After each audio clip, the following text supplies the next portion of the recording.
तो आपल्याला gamma function म्हणून एक कन्सेप्ट असते. याच्या मदतीने आपण अवघड इंटिग्रेशन जे असतात ते आपण सॉल्व्ह करू शकतो.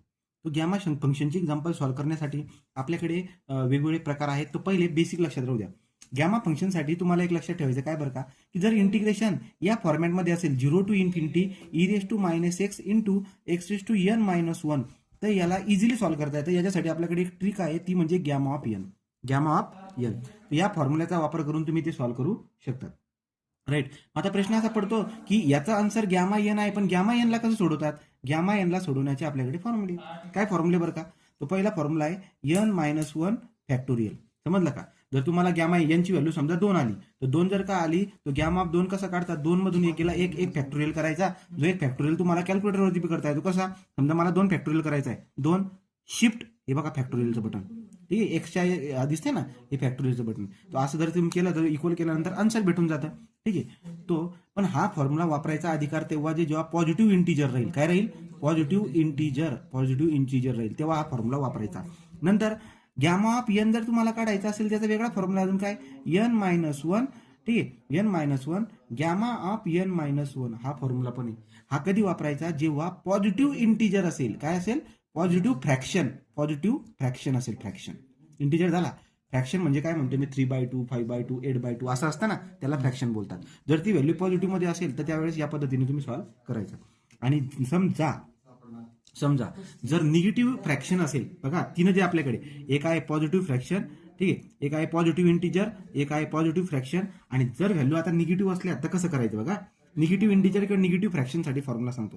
तर निगेटिव्ह इंटिजर किंवा निगेटिव्ह फ्रॅक्शनसाठी फॉर्म्युला काय आपल्याकडे, तो आहे gamma of n+1 divide by n.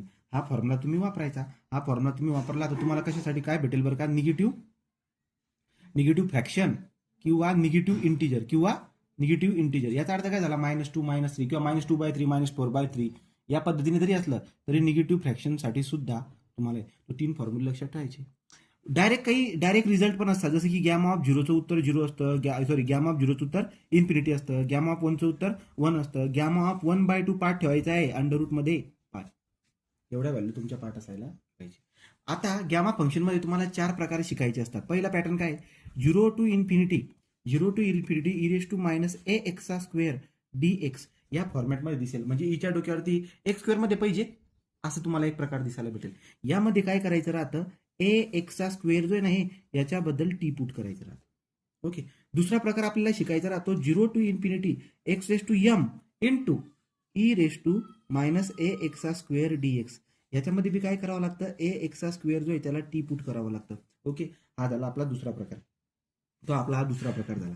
नंतर तिसरा प्रकार जर तुम्ही बघायला गेलात तर तिसरा प्रकार आपल्याकडे आहे आता ax² केला का, तिसरा प्रकार सांगतो.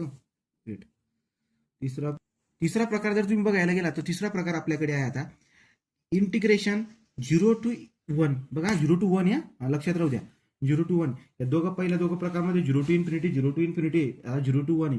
काय, x⁻m log ऑफ एक्सच्या टर्म मध्ये log ऑफ x⁻n dx. तर या केसमध्ये आपण काय करतो, log x ला -t पुट करतो आणि याचं उत्तर खूप इझिली येऊन जातं. ठीक आहे, याचं उत्तर पूर्ण इझी होऊन जातं. याच्यामध्ये डबल सबस्टिट्यूशन करावं लागतं तुम्हाला, दोनदा सबस्टिट्यूशन करावं लागतं, डबल. ठीक आहे. आणि लास्ट प्रकार आहे चौथा तुमच्याकडे, हा तिसरा झाला. चौथा प्रकार तुमच्याकडे आहे 0 to infinity x⁻a divide by a⁻x dx. x⁻a dx. या केसमध्ये काय करायचं, a⁻x जो आहे ना खालचा, त्याच्याबद्दल टी पुट करायचं. तो हे 4 प्रकार तुम्हाला दिसायला भेटतात. आपण आता काय करणार आहोत, पुढच्या याच्यामध्ये पहिला प्रकार जो आहे आपला, तो पहिल्या प्रकाराची गणित मी तुम्हाला सांगणार आहे. जसे की पहिला प्रकार बघा, पहिला प्रकार काय आहे, integration 0 to infinity e⁻ax² dx आहे. याची उदाहरणं कशी राहतील, 0 टू इन्फिनिटी e⁻7x², समजा अशी उदाहरणं आहेत. हे उदाहरणं मी घेतलेले आहेत. झालं. करकट.